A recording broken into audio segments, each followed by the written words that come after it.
the Jewish people, the memory of what has been is the cord that binds us together for what will be. Past, present, future, each takes hold of us and turns us irrevocably towards one another. Whatever our differences, we are one. So look backward to yesterday and see reflected there the face of today.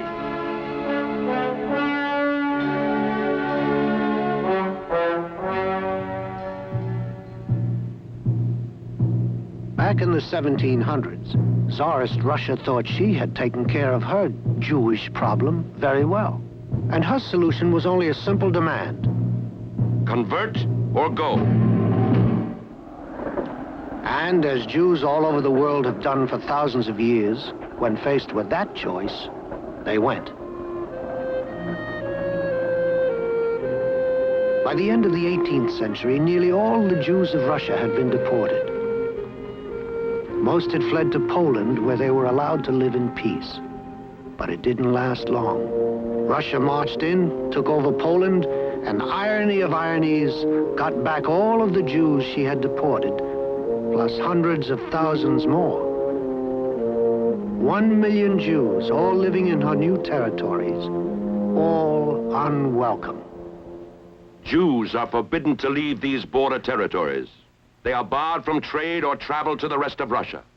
They may join no Russian guilds for craftsmen. They may own no land. St. Petersburg is closed to them. Moscow is closed to them. The universities are closed to them. Citizenship is closed to them. Let them stay and starve where they are now, in the Jewish Pale. The Jewish Pale. Within these boundaries, almost all of Russia's Jews will be locked for the next 100 years, with the rules getting tougher or easier, according to the times. Eventually, 5 million Jews, as many as now live in America. For many of us, these are our forebears. They are part of us, and we of them. In a bitter world, they tasted its sweetness. Their dedication was to L'chaim, to life and its joys. L'chaim, to life.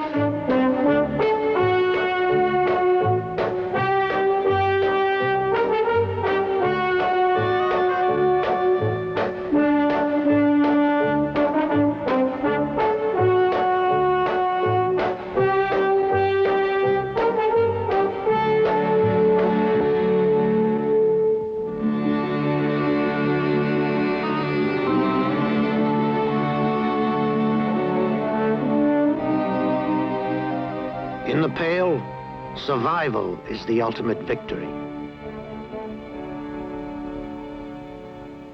What was it like?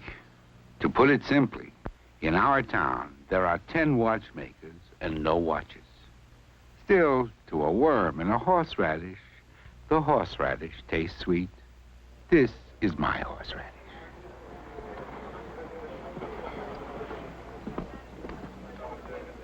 Their world is the shtetl, the small town or village with the mud streets and the synagogue.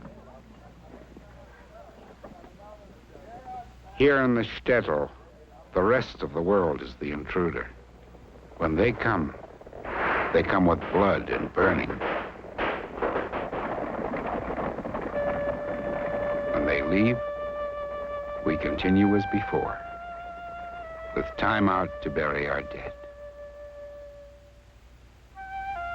Surrounded by hostility, they insulated themselves, creating their own world. A world in which God makes the only rules that count. They have agreed to live by the difficult rules and regulations of God's Torah, all 613 laws that give form and order to their daily lives.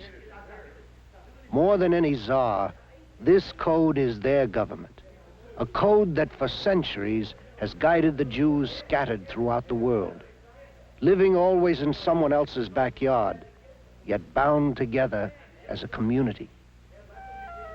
And so their daily life is centered around the synagogue and the study house.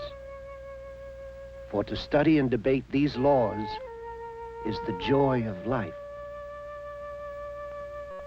Every Jew, no matter how weary from his day's work, will try to spend a little time at night discussing the holy books. How he yearns to be a man truly learned in the scriptures. For such a man is the diamond in the crown of the community. He is the Shena, or beautiful Jew. His are the pale, delicate hands that are so admired. Hands that have never done manual labor. Proof his life is devoted only to study. Proof he deserves our contributions to his support. For what working man has time to really study Torah? Surely not a schlepper like me. May my son be saved from it.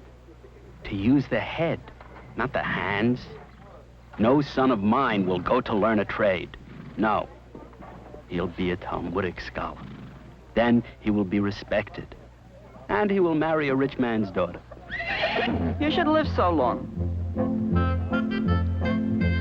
God's part of the covenant was that, among other things, he would see to it that the Jew could enjoy this life with gesund and parnassa, health and a livelihood.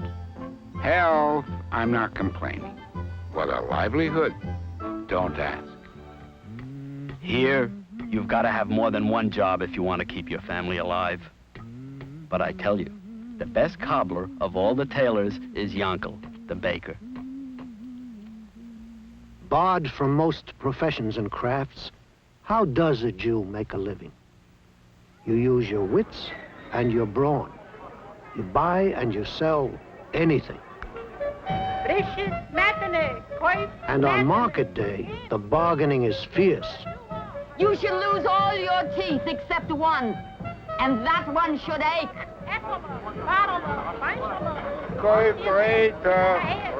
The marketplace is the meeting ground for Jew and peasant. The watchword for thievery is 210! 2 Jewish eyes versus 10 Russian fingers.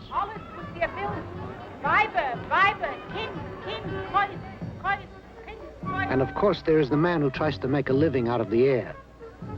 The Luftmensch. Without a craft, without a skill, he busily trades what he does not own to customers who do not pay. During the week, many Jews must travel from town to town, chasing parnassa, a living, taking along one's own kosher milk pot and utensils. Women often travel alone, appraising an orchard, making a deal, always safe on the road. In many ways, they help bring bread to the table. For some, it would be unseemly if their scholar husbands got too involved with the business end of life. My husband thinks the world to come will be a glorified yeshiva in which he is happily studying all day while I sit at his feet. He in eternal concentration, me his eternal audience. The home is her province.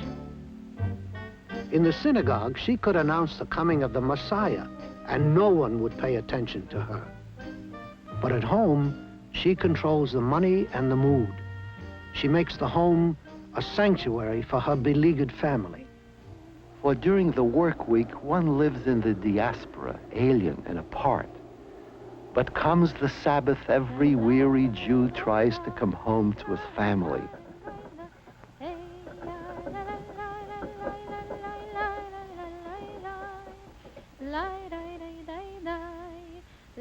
On the Sabbath, every man is a king, every woman a queen.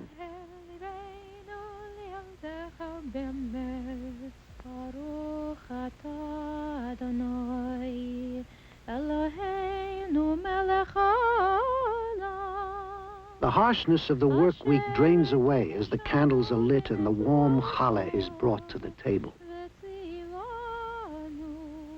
Peace descends upon the home.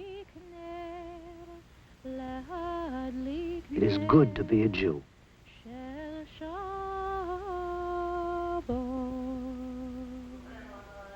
On the Sabbath, the whole day can be spent with the holy books.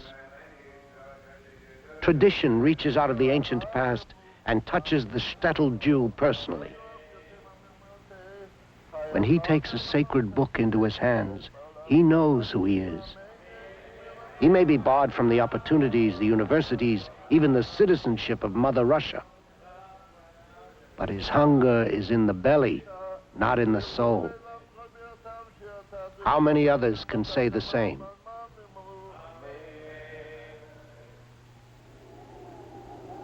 The departure of the Sabbath is a sad moment, for then the grim work week begins again. You go long distances in a storm to earn a little something. Try anything.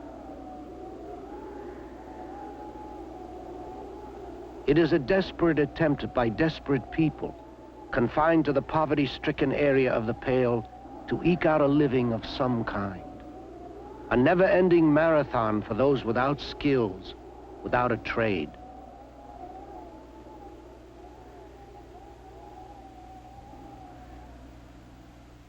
If the rich could hire someone else to die for them, the poor could make a very nice living. It's no disgrace to be poor. It's no honor either. But the man who puts in a hard day's work is valued by the Talmud.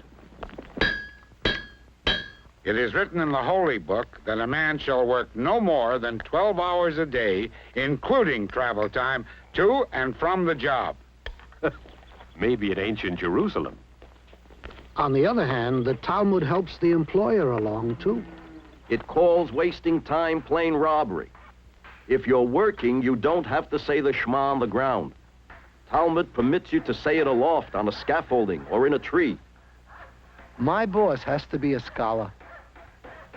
These rules grew out of a very different time in ancient Jerusalem, a city rich in crafts and respectful of its craftsmen.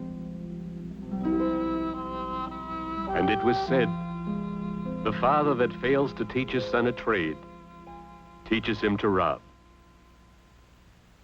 But what trade can a tradeless shtetl father teach his son today? The rabbi tells his flock, Do not worry. Build a fence around the Torah. Above all, don't get mixed up with anything from the outside. No good can come from it. Wait for the Messiah. Whatever the Jew builds, he builds on sand anyway. It is destroyed by exile, expulsion, pogroms. Better to concentrate on our holy duties. Those endure. and so, in a world where literacy is a privilege of the rich, every Jewish boy, however poor, learns to read. He learns to read the Hebrew holy books in Cheder.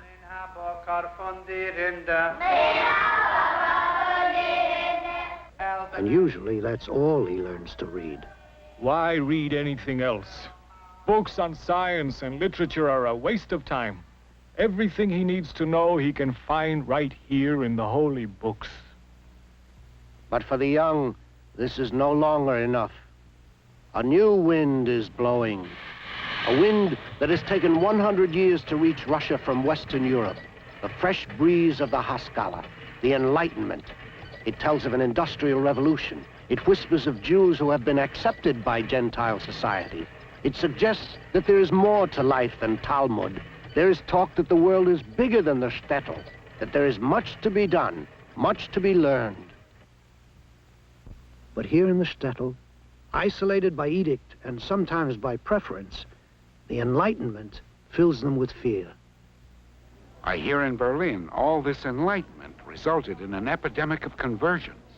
Like moths consumed by a flame. Remember the poet Heinrich Heine? He put it well. The baptismal certificate is the admission ticket into European civilization. And he bought the ticket. A high price to pay. Here, young Jews aren't converting, but they're becoming radicals.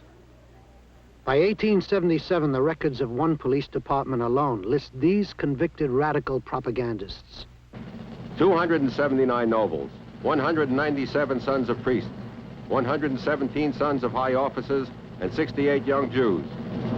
Naturally. Even in the shtetl, the seeds of change are planted. Enough peddlers already. Things don't have to be like this. It isn't God's will. Torah is fine. But teach me a trade, too.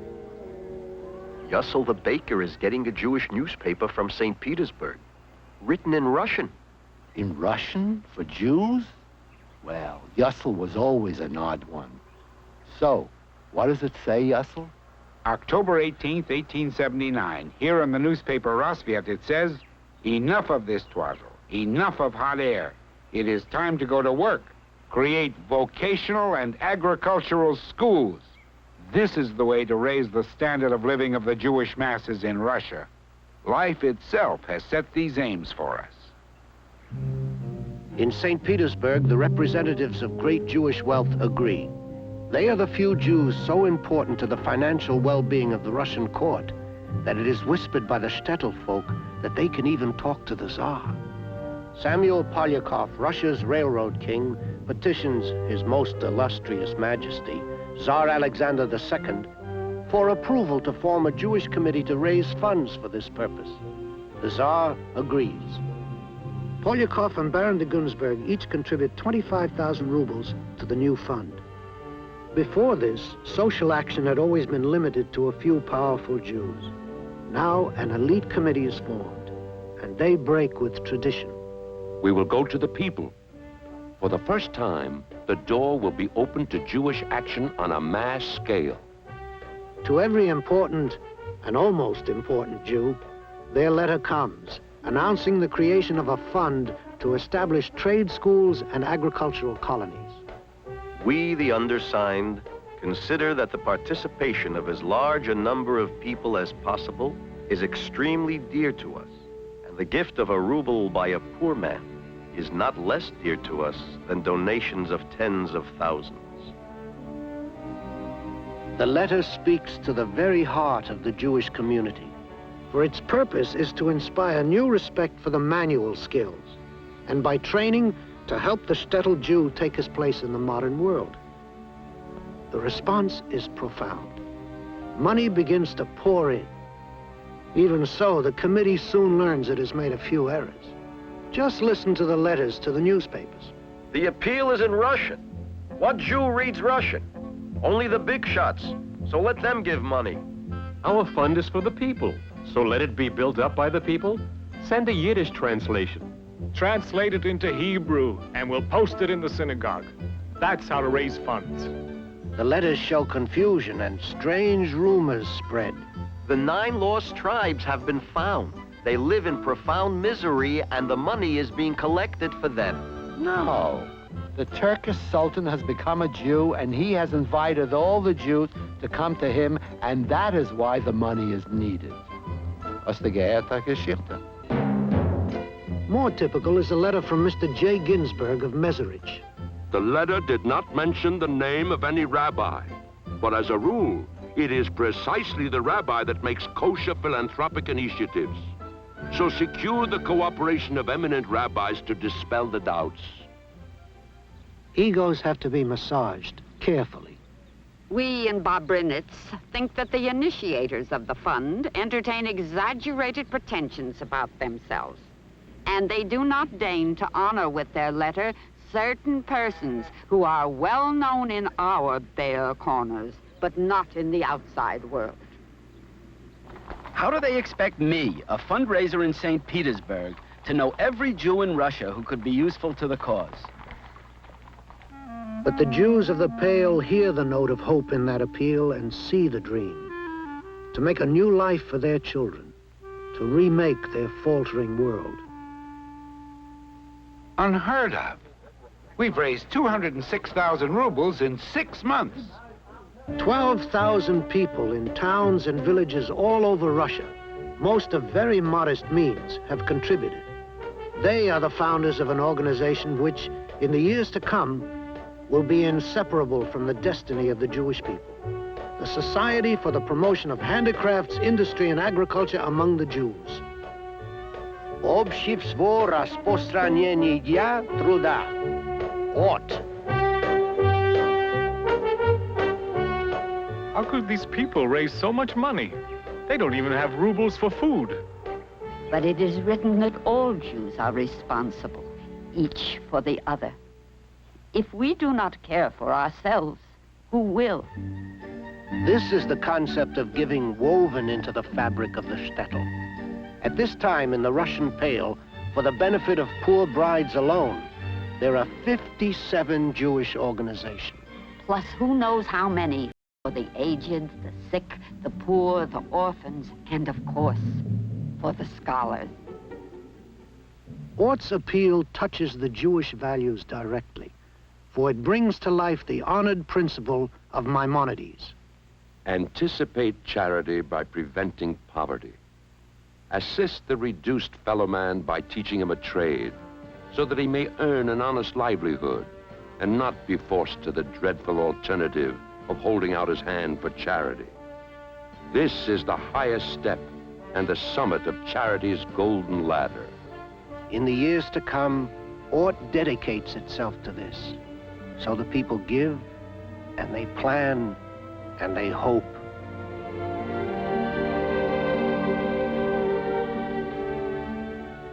Tsar Alexander II isn't too bad after all.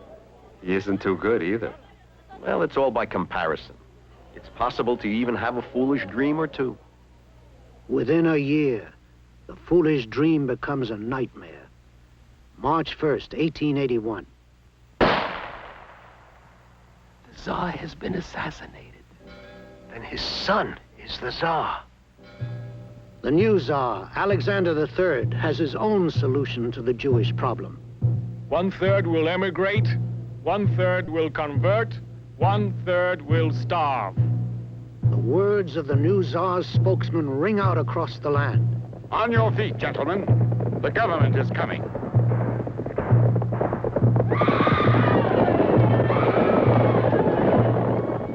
And come they do with terror and blood. Pogrom.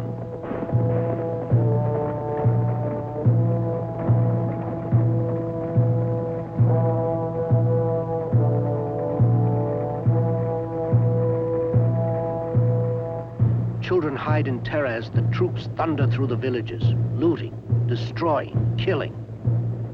They sweep across the Pale, shattering the countryside with their anti-Semitism.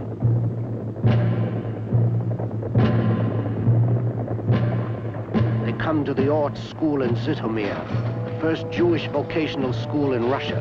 They post the order. The existence of a Jewish vocational school in an area where no similar schools exist for Christians will not be tolerated. Closed. Jews are expelled from their villages. One Jewish newspaper writes, The virulence of Russian anti-Semitism has faded the flowers and extinguished the fire of our hopes. Only a year and a half ago, we often mentioned in these columns the noble effort on behalf of the Jewish masses by ORT. And now, in so short a time, everything is changed. All farms and agricultural settlements, all vocational schools have gone up in smoke.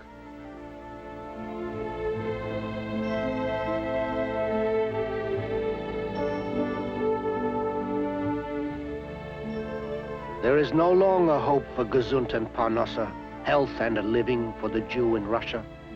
Now there is one word on everyone's lips: emigrate. It is the beginning of the end of the shtetl. over the next 25 years, helped by Hayas, the Hebrew Immigrant Aid Society, 2 million will go. Pioneers from the shtetl. Most of them will go to America, the Gonif, where they will struggle and go hungry, and their children will be free.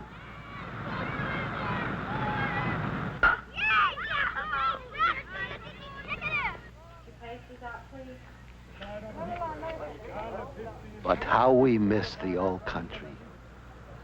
The sight of the woods and the stream, the sound of my mother singing. Now, back in the shtetl, when the bookseller comes around, his bestseller is no longer the dream book or the Yiddish novel. Now the women want the briefsteller, the letter composer, a book of model that is good for any occasion. So hundreds of lonely shtetl women are copying the identical letter, and hundreds of homesick husbands in America are reading the same words. The children and I are waiting for you to send for us. Soon, God willing, we will all be in America together.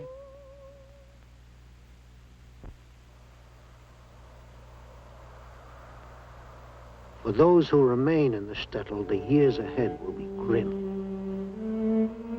ORT barely stays alive for the next quarter of a century.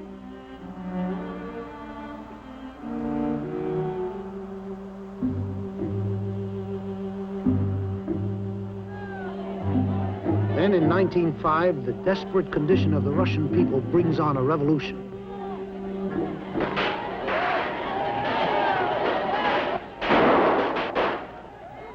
It fails. But the frightened Tsar Nicholas makes promises. Things will be better. He allows the first Duma, or Congress, to be elected. Among them are 12 Jewish deputies, one of them, Leon Bramson. We must condemn the government for its pogrom in Bialystok. 2 days later, the members of the Duma are locked out, and the Duma is dissolved. So much for democracy. But at long last, ORT has finally received its charter, 25 years late. ORT springs into action. Let's set up traveling workshops. We'll bring our classrooms to the shtetls. We must teach them skills. Let's give them loans for tools and machines. Help them settle outside the pale if they want. You can now with a skill. Things are easing up. Vilna is a sophisticated city. Let's set up courses there for electricians. Who needs electricians? Who has electricity? Today, nobody. Tomorrow, everybody. ORT in St. Petersburg is offering a course in auto mechanics. Who needs auto mechanics? Who has autos? Today, nobody. Tomorrow, everybody. Miss Sugar. In the big cities, funds are raised. Men like Bramson become involved. Famous writers like Peretz and Sholem Aleichem are often seen at the meetings. So are the police. But we pay them 3 rubles not to listen. That's called good relations. In a few years, ORT is in 20 cities. They form cooperatives and teach quality control and scientific production.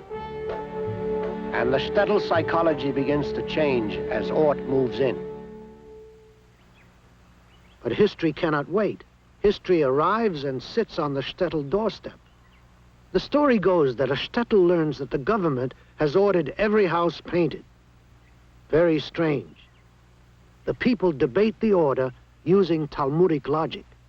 Why must the houses be painted? Obviously only because some important official is coming here. But why should an important official come to a place like this? Obviously only for one reason. Military maneuvers. But why would military exercises be carried on here, of all places? Obviously, only under threat of real war. So the question is, with whom would such a war be? Turkey or Germany? The year is 1914.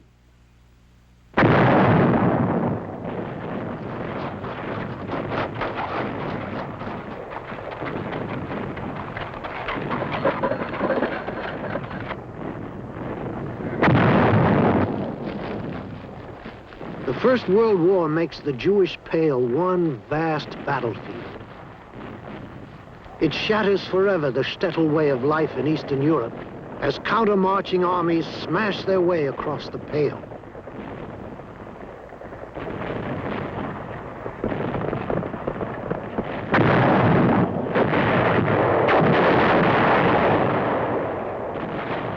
By the end of the war, 6 million Jews will be scattered across Eastern Europe. The economic foundation of their communities destroyed. They flood the roads. thousands of lost boys and girls wander aimlessly.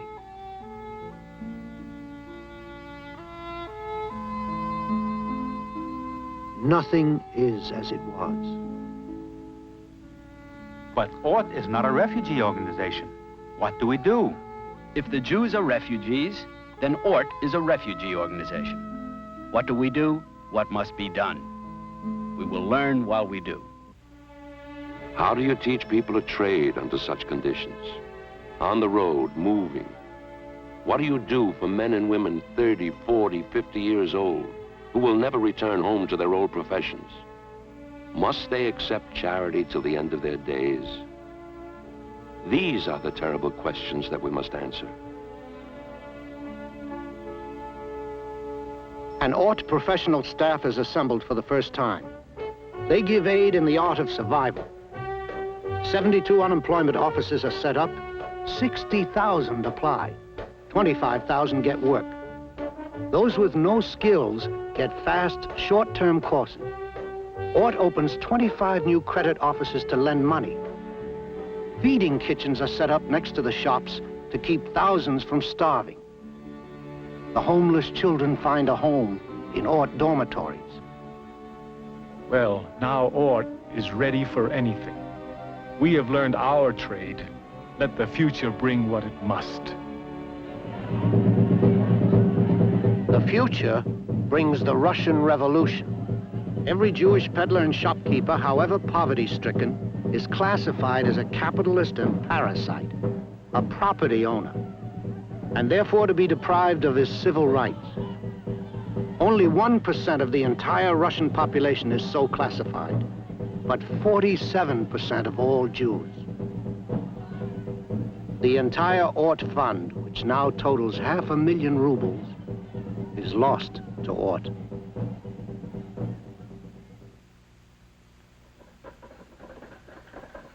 It is a time of changing boundaries, and it is a time of changing populations, as Jews find themselves uprooted and adrift in Eastern Europe. All of ORT's funds have always been raised inside Russia, but now we'll have to go outside Russia for help. World ORT Union is formed in Berlin in 1921, under the leadership of Bramson, Lvovich, and Singalovsky. Yashunsky will head ORT in the newly formed state of Poland. Zegelnitsky will try to revive ORT in the Soviet Union. The fate of these two men will be tied to the Jews of their country. Bramson and Lvovich go out to mobilize new support in the United States. They go first to the Russian Jews who had emigrated earlier and who now send money to ORT to aid their landsmen.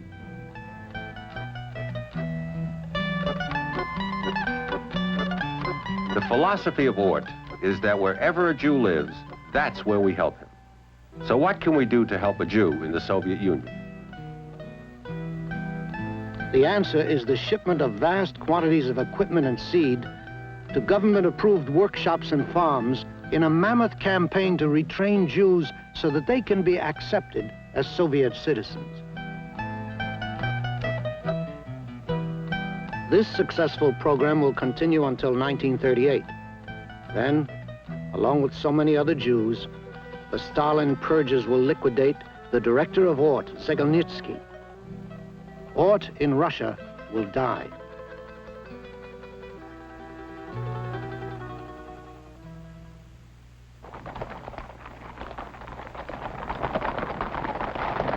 After World War I, Poland becomes a nation again. In the new republic, there are high hopes. Jews who have lived here for over 1,000 years are overjoyed at the creation of the great democracy for which they and their fellow Poles have struggled for so long.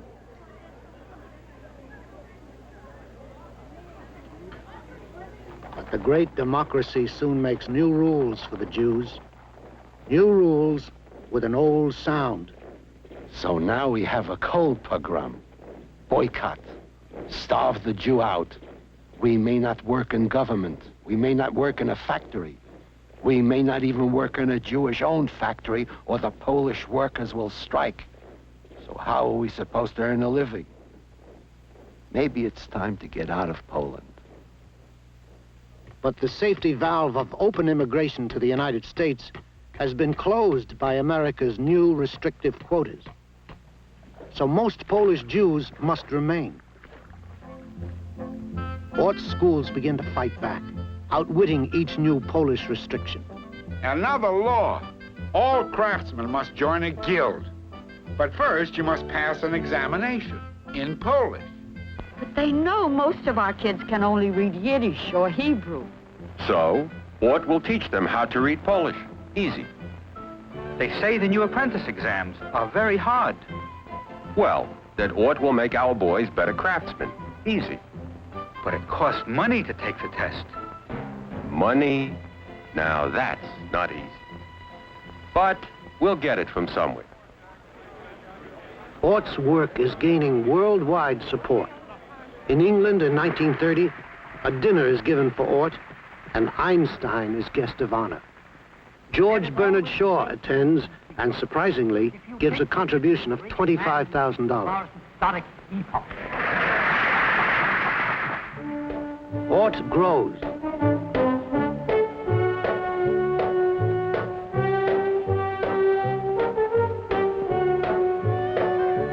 Its school in Vilna becomes famous throughout Eastern Europe.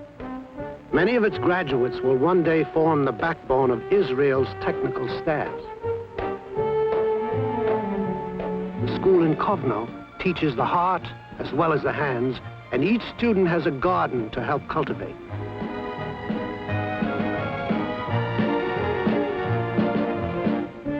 With an ORT diploma, the young can now enter into the mainstream of modern society.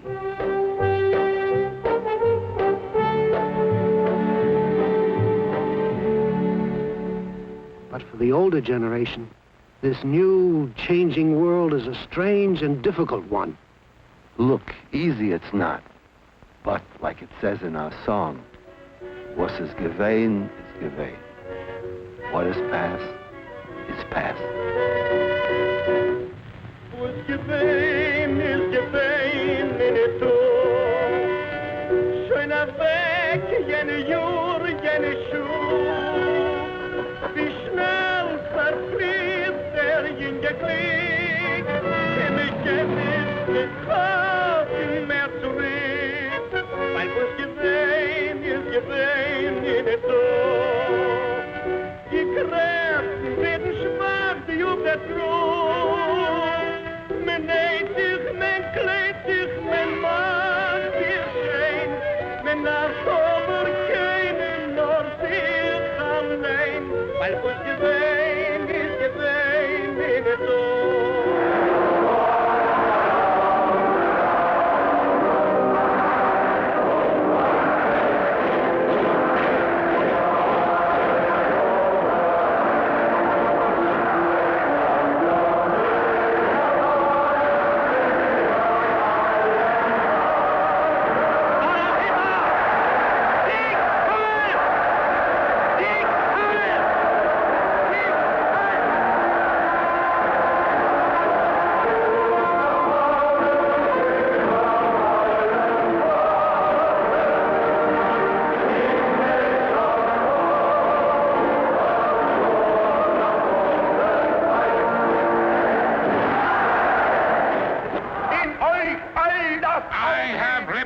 The Germans from the stupid and degrading superstition of conscience and morality. We will raise ourselves a youth before whom the entire world will tremble. I want a youth capable of violence, masterful, inflexible, cruel. A magnificent, untamed animal must look out of its eyes. I do not want any intellectual upbringing.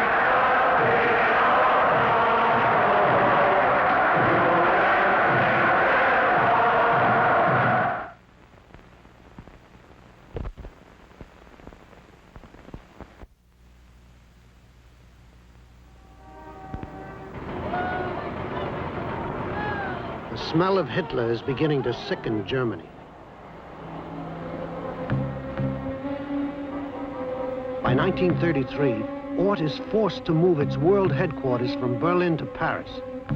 British ORT takes over the Berlin school to give it international protection. By 1937, the Berlin school is desperately training young Jews during the day and adults at night. Doctors, lawyers, civil servants, businessmen are instructed in electroplating, motor repairs, metalwork. Its sole aim, to prepare them for immigration.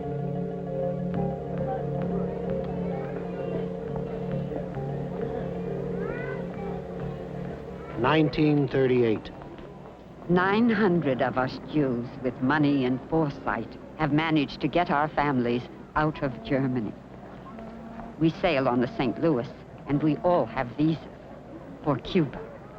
We'll wait there, and eventually maybe the United States will let us in. After all, we have relatives.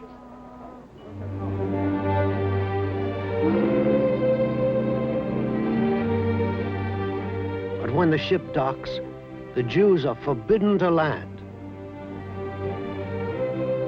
Cuba will not recognize its own visa. Batista refuses to admit them.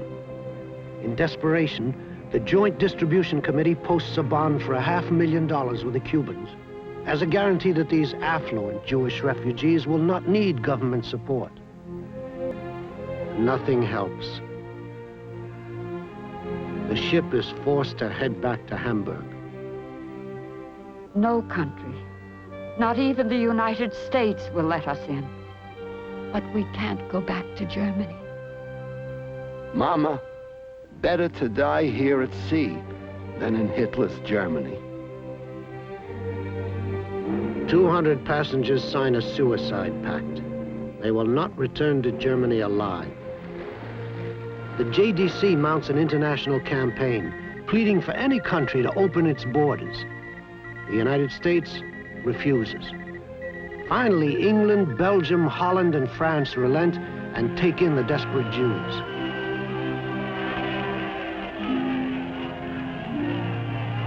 They are safe till tomorrow.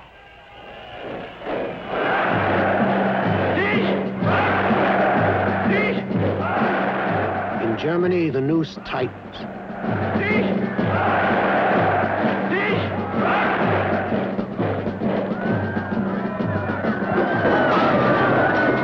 Sound of Kristallnacht shatters the peace of world jewelry. To help their endangered brethren, the United Jewish Appeal is formed in America. But it is still possible to leave Germany if you can find somewhere to go. Those few who can flee to any place that will take them. To South America, to Palestine, to Shanghai. Wherever they go, ORT goes with them.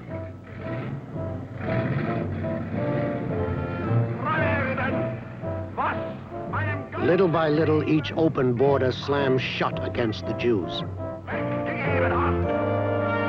In its Paris headquarters, ORT desperately mobilizes a worldwide campaign to help the uprooted Jew.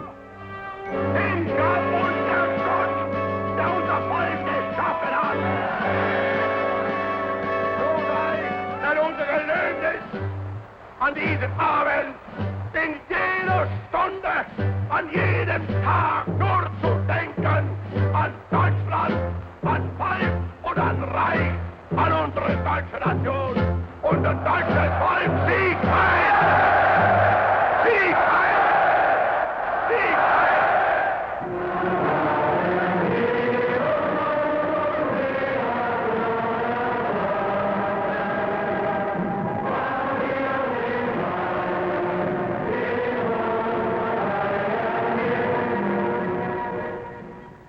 In the spirit of appeasement, the world allows Britain to hand Czechoslovakia over to Hitler.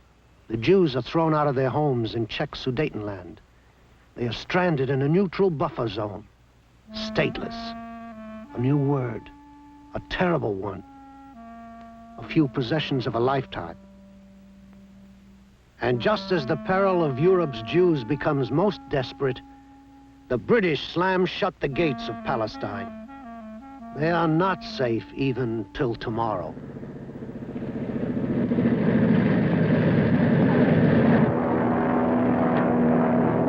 Hitler invades Poland, and World War II explodes. Feuer!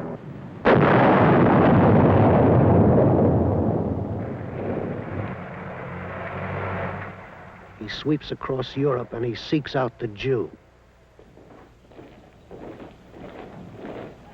He has a solution for the Jewish problem. Wherever they go, the Germans unleash the native anti-Semitism. It is not yet mass murder. It is humiliation. It is degradation. In Lodz, in Kovno.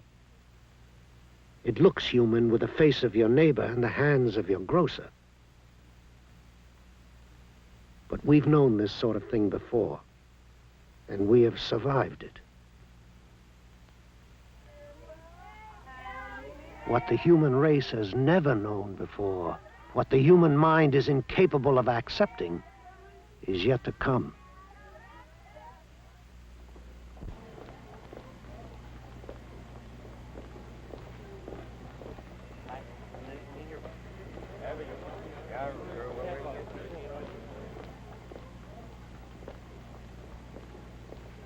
The Holocaust arrives quietly. It comes dressed in rules and regulations within which you can struggle to live. Wear the Star of David on your arm. Raise your hat to all Germans, including this photographer. The facade of normalcy eases the pain. You manage somehow. Rations are allocated. Poles get half the rations allowed Germans. Jews get half the rations allowed Poles. Starvation rations. Each day, something new, something worse. No telephones, no radios, no bank accounts. In Poland, the Germans force all Jews into ghettos. In Warsaw, you are told to build a wall 10 feet high with barbed wire and broken glass on top. It surrounds an area 1 mile square. Ultimately, more than 500,000 Jews will be sealed within these walls. The walls of the Warsaw Ghetto.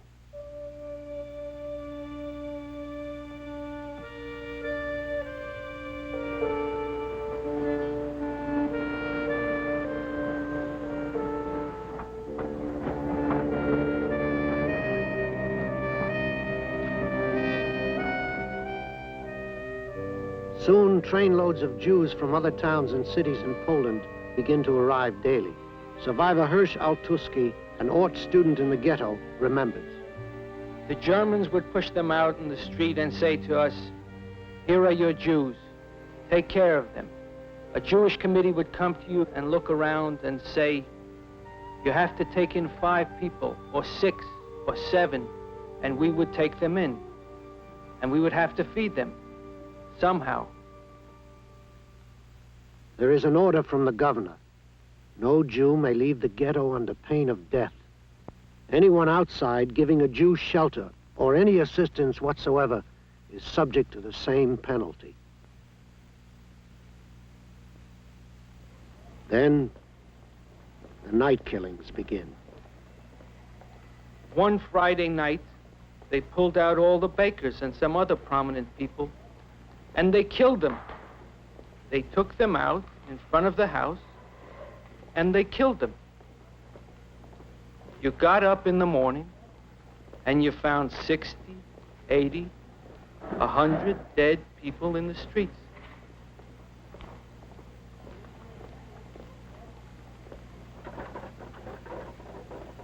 In the midst of this nightmare, the ORT school stands like an island of calm, a symbol that life can continue, that there is purpose and sanity in the world. Survivor Rachel Gorman, secretary of ORT in Poland, recalls. In ORT offices, one could forget the nightmare of reality and find new courage to live.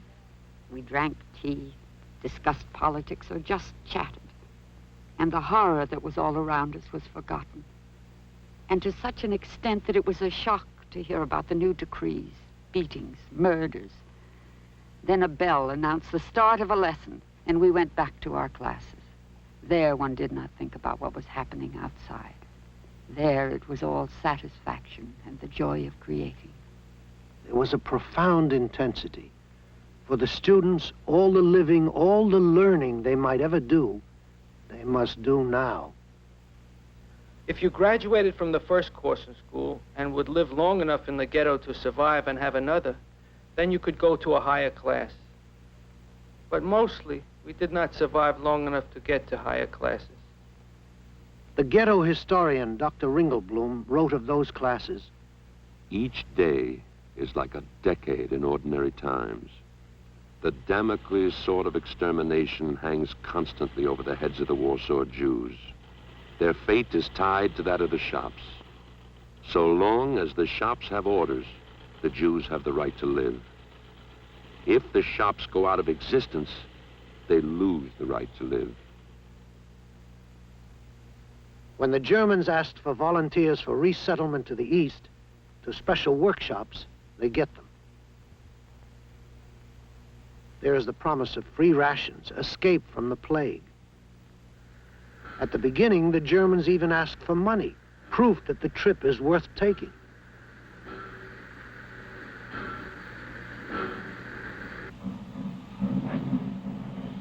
But the boxcars are going on a resettlement trip of only 60 miles.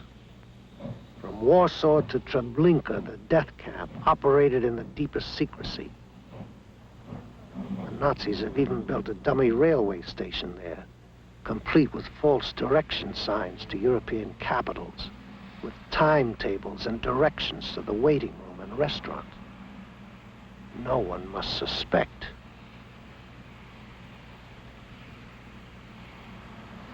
For most Jews, it is inconceivable that the Book of Life has inscribed such an inhuman fate as is destined for them.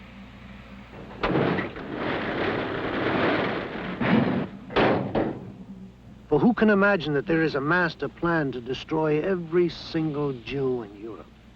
You, and you, and you. And the family upstairs, and the family next door. And the smart and the foolish, the healthy and the weak, the beautiful and the homely, the good and the bad. All. No, the mind cannot accept it.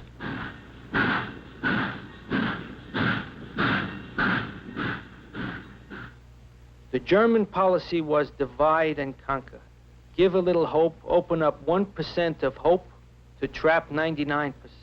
For instance, anyone who could present an approved employment card is free, does not have to go. So, fine. If you had a card, you already felt more secure, so you said, oh yes, they will take away the old, the sick. In the beginning, we knew that the older, the weak, maybe, probably are being killed. But we thought that the able-bodied young men perhaps will land in a labor camp because they need labor. It sounded logical. They need labor. And they created shops in the ghetto sewing uniforms for the German army. So again, it was a false feeling that if you work in this German shop, you are safe. You think. The will to live is so strong. Nobody can feel it unless he is in this situation. It takes a man with unusual qualities. There were such cases, of course, where the Germans would say, one is to be killed and one may live. A mother would say, take me, save my child. But normally, a group of strangers are asked, who is skilled? Who can, let's say, build a wall? Those who remain will be immediately taken away and killed. So the first instinct is to say, I can build. So you go and are safe, you think. Myself, being already in my 20s, I had a problem how to get to the school and get home. The Germans would go out in the morning and say, come on, you there, come on, and grab us off the street and put us in a truck. Despite the fact that I had a student card, I knew some Germans would honor it, some would not. Anyone, officer, not officer, small, big, it didn't matter. Everyone felt free to hit us, to do what they pleased. You You wouldn't even be able to say a thing. But I would land in school finally.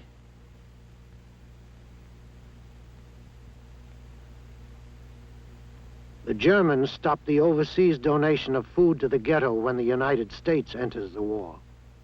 Now, nothing stands between the Jews and starvation.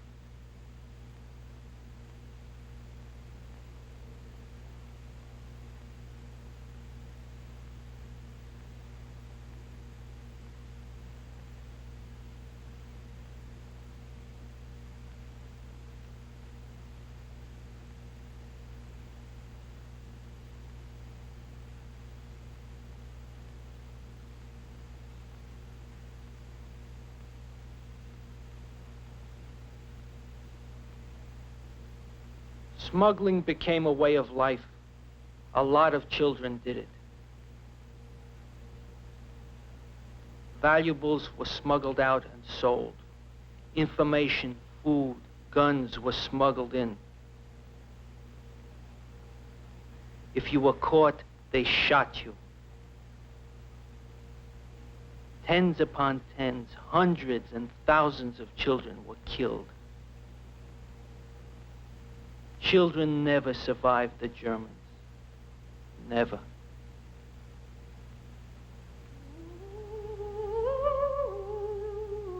Typhus runs rampant through the ghetto.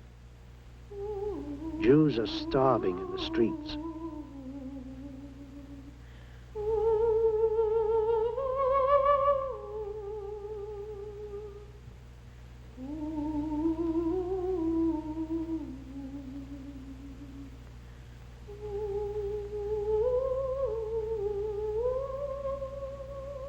The dignity of life and death as it once was is only a memory.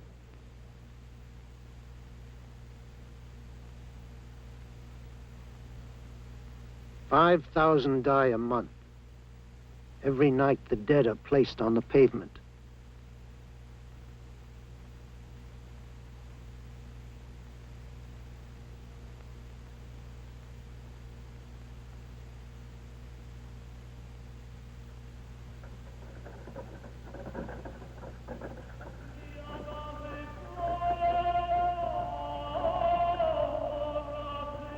The numbers are so great there can only be mass burials. The soul shrivels.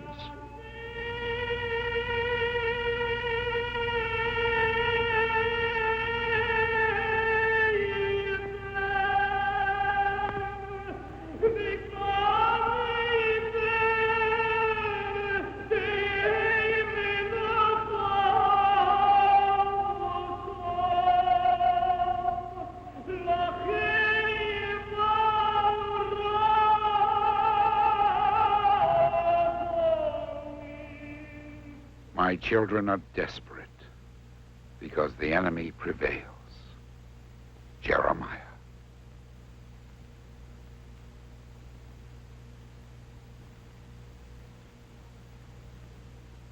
The poet Chaim Zeldis writes, I met the children on moonlit snow. Where do you go at night? I cried. So cold, so blue, you'll freeze, the lot of you. They didn't answer. Your mothers will worry, I said. No, our mothers are dead. Stricken, I told my sympathy. Keep still, they sighed. So are we.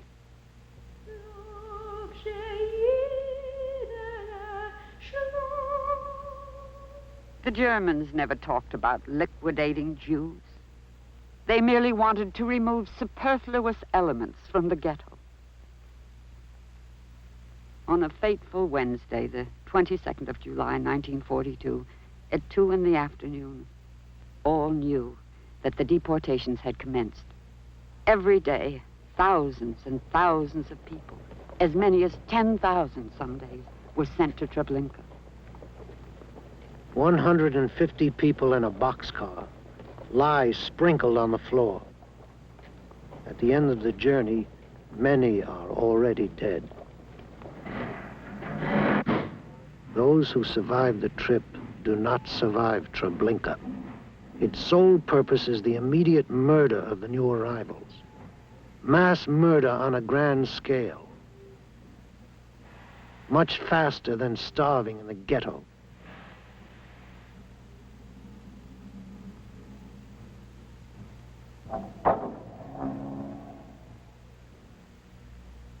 So when it was decided that the Warsaw Ghetto would be completely annihilated, liquidated, they didn't talk about it.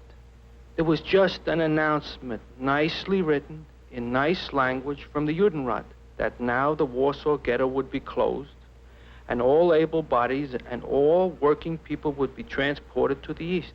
Please be ready. Take 20 pounds of clothing and food for 3 days, because it might take time. Come to this place at this day, at this time. But my family had already built a bunker because we knew we could not trust them. We knew that if they take us out, that's it. Whoever had a hiding place went to it. Whoever did not was deported.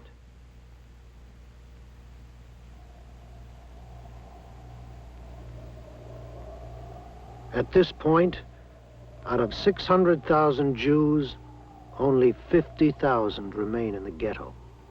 The others have already died in the ghetto or been deported.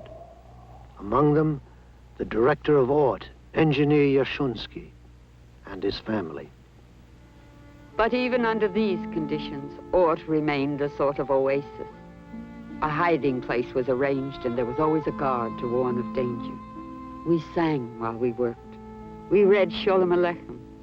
On April 15th, 1943, letters of Menachem Mendel to Shana Shendel were still read there, and the audience laughed wholeheartedly.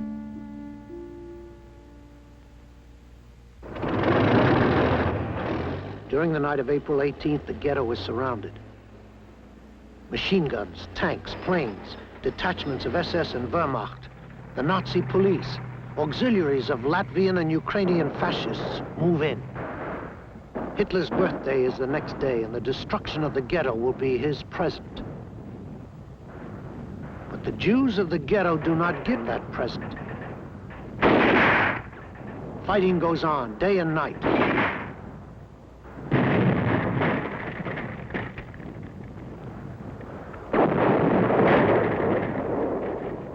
The Jews resist from base to base and escape at the last moment through underground passages.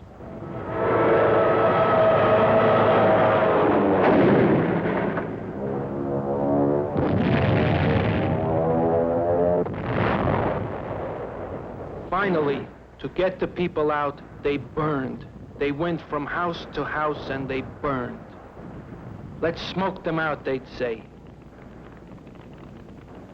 Our bunker was built to hold 20 people, but we soon had 70 in this tiny room. We had to let them in. In the streets controlled by the Nazis, deportation goes on amidst the flames. Within the first 5 days of the uprising, nearly 20,000 are deported to extermination camps. Business as usual. Himmler writes, "With their bones broken, they still try to crawl across the streets into buildings which have not yet been set on fire. Their stay in the sewers also ceased to be pleasant after the first week. A great number of Jews were exterminated by blowing up sewers."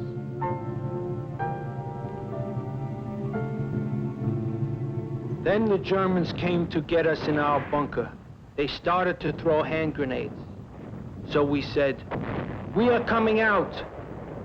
The others were buried alive. The commander of the Warsaw Jews, Mordecai Anilevich, commits suicide with his staff. For this great military victory, General Jurgen Strupp is decorated with the Iron Cross. The Warsaw Ghetto is destroyed. Across the face of Europe, so are 6 million Jews.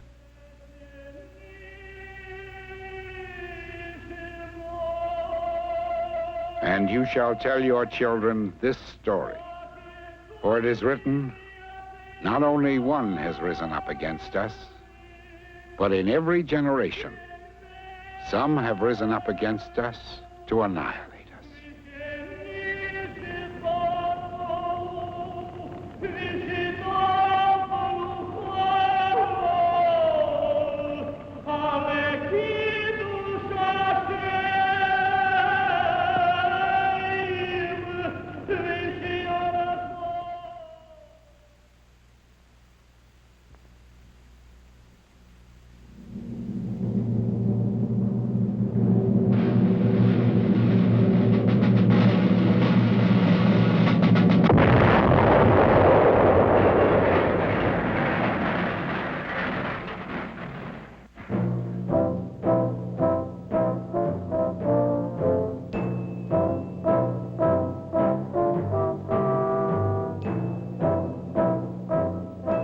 The solemn victory of the Allied forces rescues the remnants of European Jewry.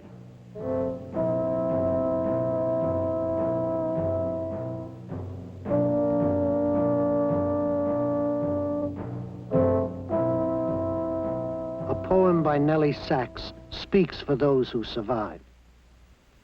We, the rescued, the nooses wound, for our necks still dangle before us in the blue air. We, the rescued, beg you, show us your sun, but gradually. Lead us from star to star, step by step. Be gentle when you teach us to live again. Lest the song of a bird or a pail being filled at the well, let our badly sealed pain burst forth again and carry us away. We, the rescued, we press your hand. We look into your eye.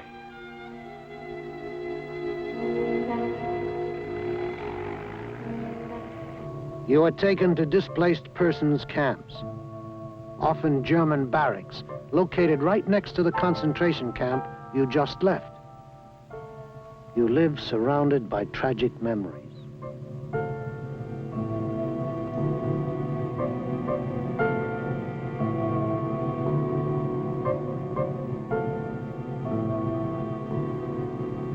At first, the camps are a Tower of Babel, with refugees from many countries, Jews and Christians all cramped together.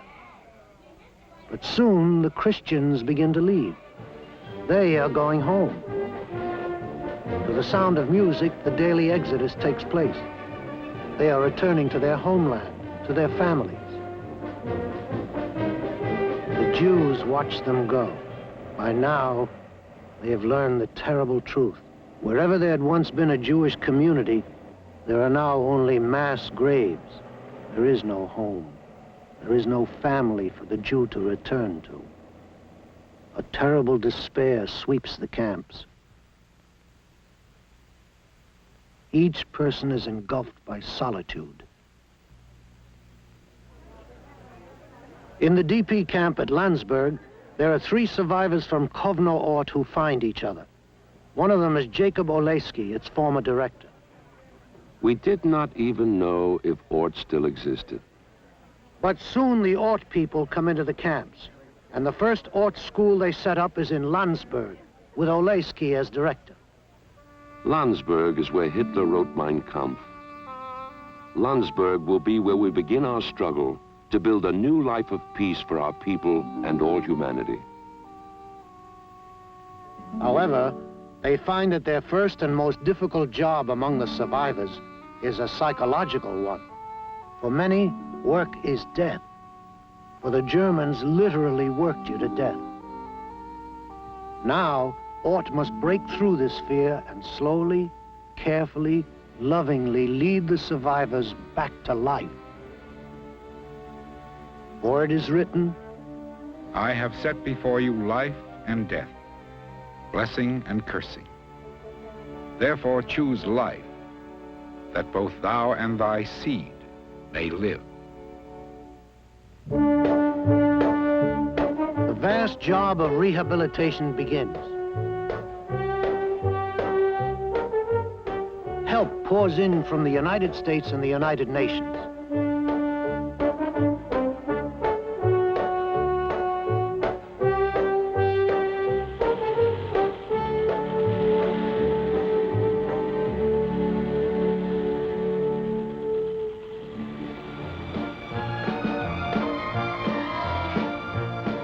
This is ORT's shining hour. Never before has vocational training on such a vast scale been applied to a refugee population. 1 out of every 4 DPs passes through an ORT center. The ORT diploma is called a passport to freedom because it helps many get their visas. By the end of 1947, there are over 700 ORT courses in the camps. They are short and fast. Emergency training, emergency skills to prepare you for a new life, a new home. But where is that new home? Most are barred from the United States by its quotas. Palestine is closed to them by a strict British quota. But this the Jews will not accept. In desperation, they are smuggled across the borders of Europe, 1,000 miles to the Italian Sea, ready to run the blockade of the Palestine coast with a Haganah.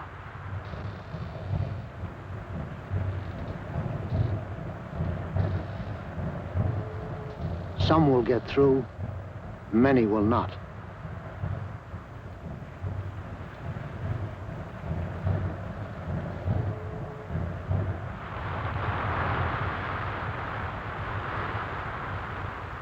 "10 days at sea, crammed together, often with little water.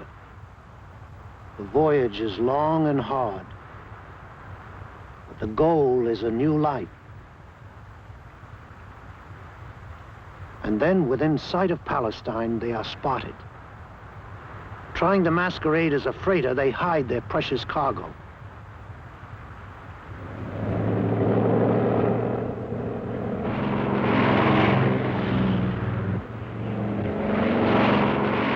But to no avail. A British destroyer steams toward them.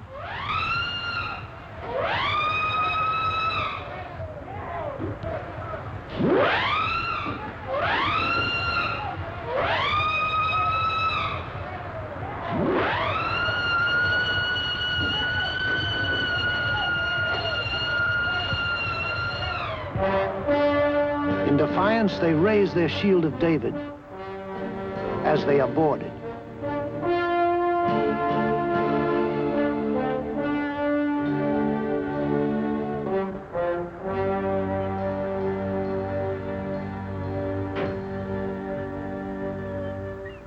They are forcibly transferred to British ships.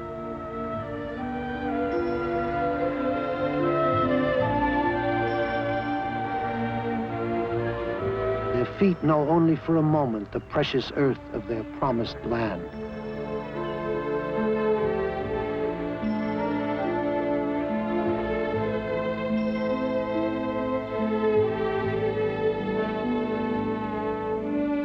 Those caught are taken to the island of Cyprus, enclosed again, first in the ghettos, then in concentration camps, then in displaced persons camps, and now, after victory, behind British barbed wire.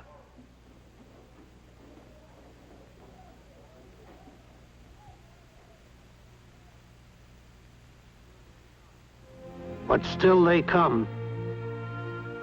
And aboard the ship Exodus, in a pitched battle, 3 Jews are killed. Many are wounded.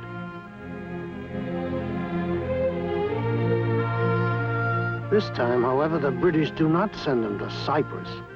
This time, they are forcibly returned to Germany. World opinion is enraged. But England's Ernest Bevin states his point of view succinctly. The only reason the United States wants us to let the Jews into Palestine is so that they won't have to let them into New York City.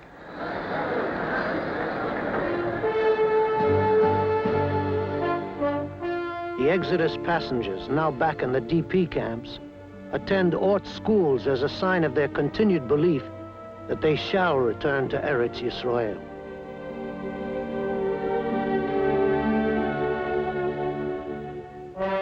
Trained blockade runners and pilots, ORT sets up special schools in Italy, Marseille, London. And in Cyprus, they wait. And in Palestine, They wait. They wait for the UN vote on partition, a vote that may, after 2,000 years, again create a Jewish state. Afghanistan? No. Argentina? Argentina? Abstention? Soviet Union? Yes. United Kingdom? Abstain? The United States? Yes.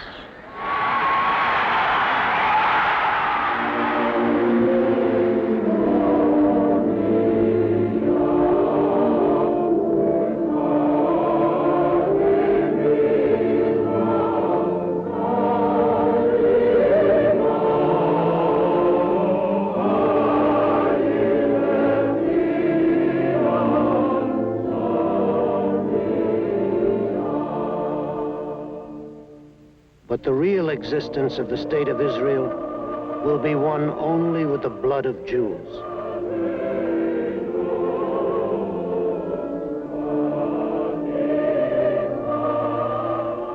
The gates of Eretz Yisrael swing open at last. Every Jew who needs one now has a home.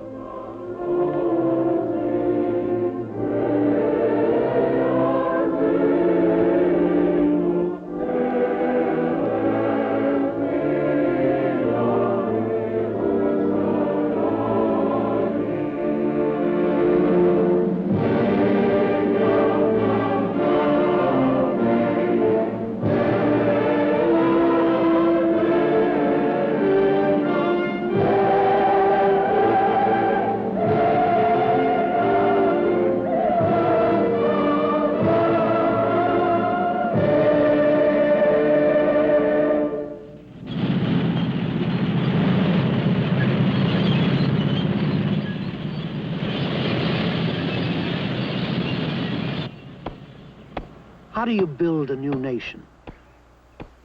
You build it with love, with courage, with muscle,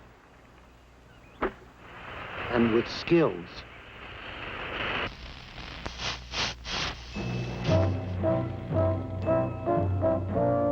Israel turns to ORT to provide these skills. And ORT creates the largest, most advanced network of vocational schools in the world. Schools designed to endure.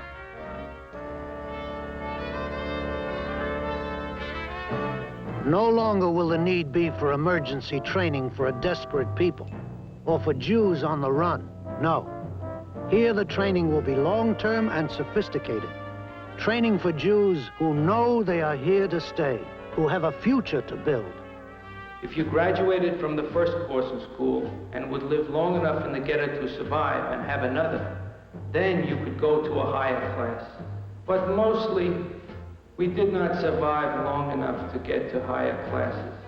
They get to the higher classes now.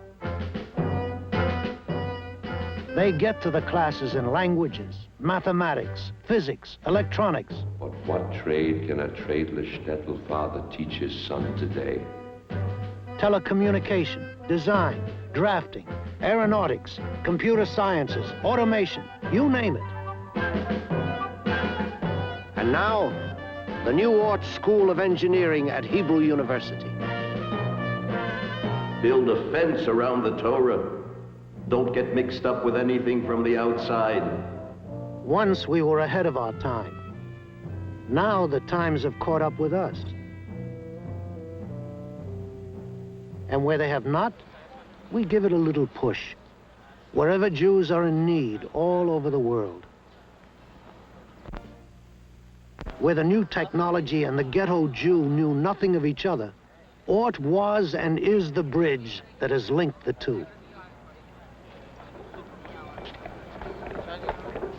In India, ORT is trying to give those isolated Jewish families skills and self-confidence with which to join modern society. When the Jewish community first learned of the neglected Jews of North Africa, ORT established many schools to help them. and took particular pride in the unique school for the deaf in Morocco.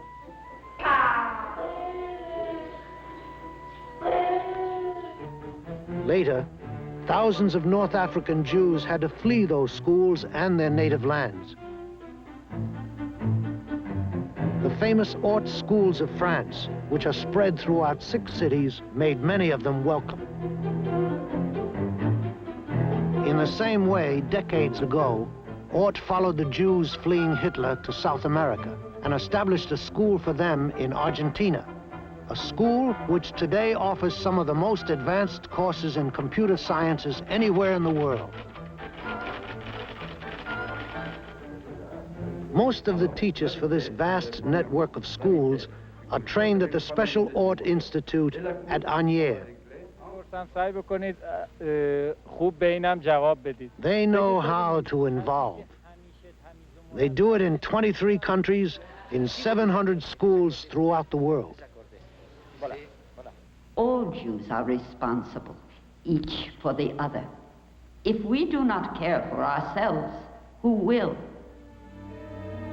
And there is still so much more to be done.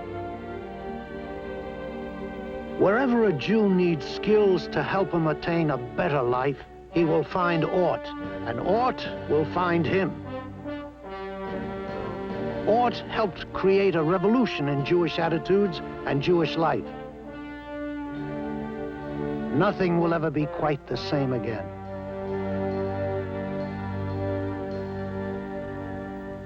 ORT walks hand in hand with the Jewish people. Like them, always attuned to the happy possibilities of life. For it can be sweet, sweet. Each of us must have a chance to taste of that sweetness, to drink from that cup. Choose life, it says in the good book. ORT does. Choose with us. L'chaim, to life.